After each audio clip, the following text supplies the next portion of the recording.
This is Forza Motorsport 3. We're here on the Xbox 360. Be sure to like the video. Subscribing is great as well. So what are we getting here? It's 720p, 60 FPS. And yeah, this one is really quite interesting. It is sort of a big important entry in the franchise as it introduced some interesting refinements, improvements, and upgrades to the overall franchise. So this one was the one that brought in the rewind button. That's right, you can actually go back in time now, and it's got some really neat elements of like vehicular damage. There's a big emphasis and focus on like doing some career-based stuff, and quick play actually takes a bit to unlock and to find. I actually had recorded a whole thing just kind of showing off the campaign, and then I was like, oh, well, here's quick play. I was like, are you kidding me? Anyways, yeah, it was also interesting because there was like different versions of the game too. So you are able to install extra content if you have like a second disc to get more access depending on the particular version you have for like cars and tracks. And I was like, what? That's very, very interesting. But yeah, this was a really neat entry in the series, as it also introduced the interior of cars. That's right. I guess this was a Motorsport 3 edition where you can actually sit here in the first person and, you know, drive about. A pretty standard thing in the modern era, but, you know, I guess it was a big deal at the time for this franchise. There's also these really neat, like, super kind of low-resolution, you know, reverse camera, kind of mirror reflections. There we go. Don't know why I'm complicating things. Sort of interesting and actually kind of technically quite neat.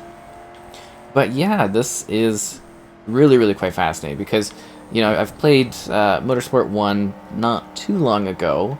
You know, I've played all of the modern ones. 4, which I believe is usually the most well-liked, you know, kind of had big upgrades over this one, but this really was setting the foundation for a very interesting, you know, kind of growth in the franchise over the years. And I found this to just be really quite an interesting look at the series. Like, obviously, you know, this in a lens of reflection. Like, for the era, this actually looks quite groundbreaking. I mean, a fluid, high-resolution, pretty geometry detailed sort of game, capturing, you know, these tracks in an authentic way. These vehicles actually look quite well detailed. I mean, everything to me is quite jagged around the edges, and like the 2D trees, which I think were present all the way up to Forza 6. I remember complaining about them in one of my reviews. You know, kind of stick out to me, but at the same time, you know, if you look at it from what was coming out around this time, this is actually top tier racing. Like, this is very, very well done from a technical standpoint. And I mean, Turn 10 is always known for their technical prowess, but like, you know, just like content wise, game mode wise, like you could play locally. There was the online multiplayer stuff. It was quite a title, and there is a bigger focus here on actually doing something where you are kind of like leveling, if that makes sense. You're getting credits, unlocking vehicles, sort of hand-holding a little bit right off the bat, which to me is like a little annoying because I want to drive in and I want to race and I want to do the quick play stuff. But yeah, I was actually sitting there to the point where I was like, does this game have these other features? And then I you know, I was finally able to back out because it locks you. Like, you have to do a first race, you have to listen to the announcer to talking to you, you have to get handheld, and you're like, okay, but what's going on here? And then you can go back and you can actually do this stuff after you've done some things. So that to me is a little wild. Also, the track selection is really quite interesting. It's like a different selection of tracks, but you got a bunch of different cars, a bunch of different like colors for those cars. 400 customizable cars, more than 500 cars in the Ultimate Collection, from 50 different manufacturers. There's more than 100 racetrack variations and the ability to race up to 8 cars on the track at a time. So you get a wide range of differing vehicle options. And there's new like assist options. Like, this one was all about new assist features and new improvements, deeper elements of like tuning and color upgrade over at Forza 2, and very, very slow loading. Like, it actually takes quite a while to load into these differing tracks and whatnot. So it's kind of actually tiring having to wait so long in comparison to how long races are. It's like, wow, that is quite a load time. But you know, you gotta look at this from the perspective of like, where dreams are driven. I love that tagline for Forza. I'm actually disappointed they got that. But if you're comparing it to other racing games at the time, this is like really top tier visual quality. And you know, all the fun advertisements and stuff in the backdrop too, very entertaining. Like they got like Puma and some stuff, Hyundai things. People always are like, oh, you know, there weren't ads back in the day, and it's like, yeah, there definitely was. I mean, we're driving by a Toys R Us. Like, you know, we're driving by a Toys R Us. That's probably a lot of the licensing problems with making some of these titles available, is that not only the car manufacturing, but like, you know, the backdrop stuff and the ads and all that. I imagine it'd be a nightmare to try to get those all set up and going. But yeah, this was an intriguing entry. It was actually kind of fun to sit here and, I guess, get an extended look at it, since I had to put so much time into the regular mode to get to this stuff here. But yeah, it's kind of really cool. A nice little time capsule of the racing era. And I think that's one thing that's quite neat for the different Forza titles, is in a 3D era of racing perspective, you basically get, you know, several entries over, you know, in the millennium, like over the 2000s, you get to see the technology change. And, you know, going from 1 to 2, that's a jump. 2 to 3, that's quite a jump. 3 to 4, that's, you know, also quite a jump. And then you see the modern era where you're getting not only, like, technical improvements, but you're getting, like, huge resolution jumps, heavy keeping that frame rate going at the same time, and then, like, more complexity in the vehicle geometry, more complexity in the tracks, more complexity in the backdrop. But at the same time, for this time, I can see why this was, like, a top-tier, really emerging, high-hitting racing franchise that has such, you know, a premium sort of standing today, is because of these incredible offerings. Like, I still think, you know, the car models look pretty good. I still think the backdrops look really good. I mean, everything is jagged, like, quite jagged, but, like, you know, there is actually, like, a lot going on there. You see the crowds moving around, you see the different buildings, like, it's really quite an impressive sort of design and development here. Like, there's a lot going on out there. Oh, wow, that was pretty bad. At least we have the rewind feature. What? Like, this actually is, like, a really helpful, innovative sort of thing that, you know, Forza has, is the ability to actually rewind and fix mistakes, change things up, you know, do things that are pretty cool. I quite like that.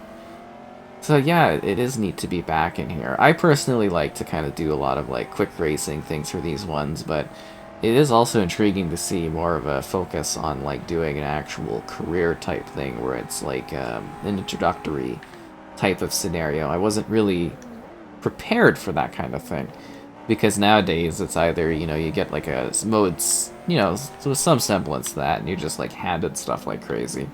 Whereas this one, it took a while for me to be able to come in here and casually play and have some, like, you know, quick races across the different, you know, maps and stuff. And I guess it depends on your, you know, interest in that kind of thing. But yeah, that definitely was a different angle. And I mean, this was quite acclaimed at the time, as it makes sense that it is, because this still feels really good to play. I'm actually kind of shocked. It's nice to actually get some faster vehicles.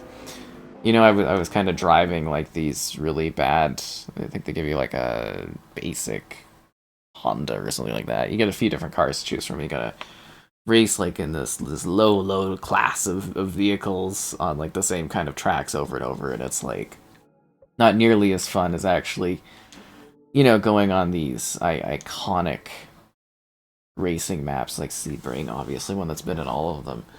Well, maybe not all of them, but like at least in the modern ones, it's been interesting seeing Sebring change. I feel like you kind of gotta have a Sebring one, International Raceway. But yeah, it's pretty lively too. I mean, it is largely static and whatnot, but at the same time, you know, time capsule wise, it's very intriguing, because each entry, and it's something I was really pondering while I did this the first time, is like each entry does bring new things in.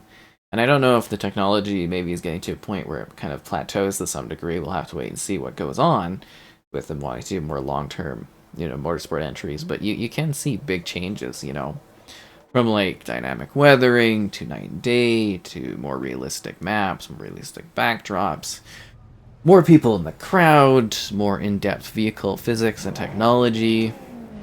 I love the openings though. It's really like ferocious. Oh yeah, this is old, and like I mean look at like the RVs and everything too. This map has changed a lot. I mean look at the 2D cloud backdrop and stuff like that. But at the time it was like, whoa, look at this. I still think this looks pretty nice though, all things considered. Like this even feels like a big, upgrade from like Motorsport 1 that I saw not too long ago.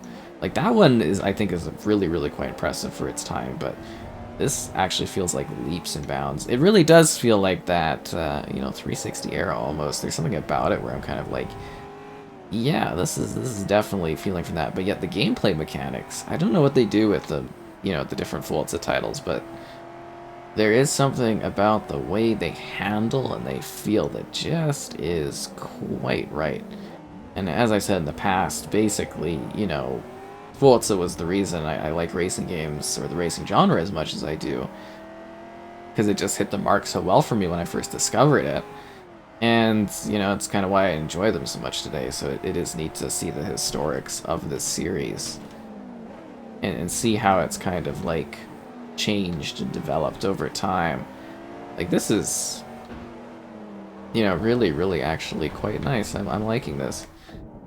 I mean, there is a lot of simplicity in regards to like what we see nowadays, because they started when they went and they did Motorsport 5, they like completely they scanned the entire tracks for realism. They scanned like brand new car models.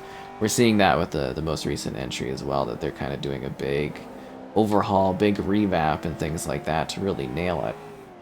It's neat because at this time you'd be like, you'd be doing some scanning and stuff, but it's a lot more complex nowadays in regards to actually capturing realistic places and recreating and simulating actual racing and actual driving and the actual competition of things. But yeah, this one it's almost kind of quaint to also see the changes on Sebring over the years. Like, I mean, it looks way different than this. in the newer ones. Huh. I would also imagine, like I said, it's quite jaggedy, right? Like really, really jaggedy around the edges. But if you were to play this on like a screen which is a little, more compressed and stuff like that, this would end up looking really, really sharp and stuff. I mean, to me, the sky kind of sticks out like a sore thumb against the actual, rendered world and that. But I think a lot of games I know did do that back in the day, and it wasn't, I don't think, super recognizable for people that was, kind of a thing there. I just kind of really love this. And it's also seeming like, and we haven't really caused that to happen yet, but like, the damage in this one's really interesting, because they do some damage elements, but they also do tend to shy away from damaging vehicles a bit more in the modern era. I think a lot of it has to do with like partnerships with differing, manufacturers. They don't like to see their cars get all, damaged and stuff like that, because it sends a bad message, especially for like safety and whatnot, I guess, the psychological level of it.